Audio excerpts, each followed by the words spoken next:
ফারহান শুধু তোমার ছেলে না রাশিদা, সে আমারও ছেলে।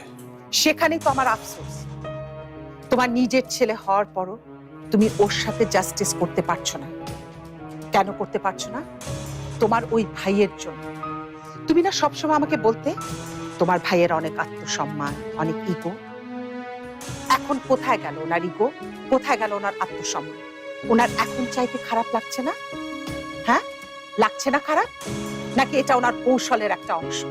যিনি সারাটা জীবন কিচ্ছু চাইবেন না, শেষে এসে ছেলে এবং রাজত্ব, রাজপুত্র সব একসাথে চেয়ে বসবেন, তাই না? বাস, ভাইজানকে নিয়ে আর একটা কথাও বলবেন না। তাহলে তাহলে আমি ভুলে যাব যে তুমি আমার স্ত্রী আর আমার ছেলের মা। এটা আমার বাড়ি, এখানে আমি যা বলবো তাই হবে। আমার ভাই এখানে থাকবে, আমার ভাতিজি এখানে থাকবে, এবং সে আমার ছেলের স্ত্রী হয়েই থাকবে। আর তুমি যদি এটা মেনে নিতে না পারো, তাহলে তুমি এখনই বাড়ি থেকে চলে যাবে। আর এটাই আমার প্রথম ও শেষ কথা, আর তোমাকে শেষ সতর্ক। তুমি যদি আমার স্ত্রী হয়ে থাকতে চাও, তাহলে তোমাকে আমার সিদ্ধান্ত মেনে নিতে হবে।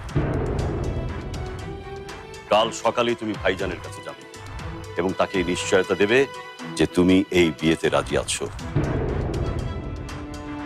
আর যদি না যাও, যদি এই বিয়ের মাঝে বাধা হওয়ার চেষ্টা করো, তাহলে তাহলে তোমাকে আমি ডিভোর্স দিতে বাধ্য হব।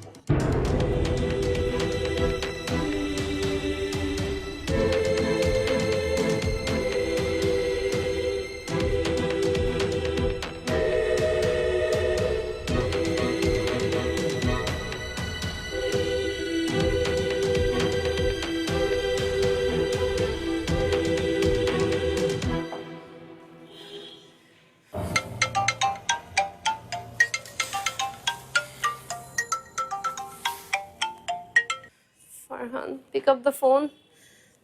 Pick up.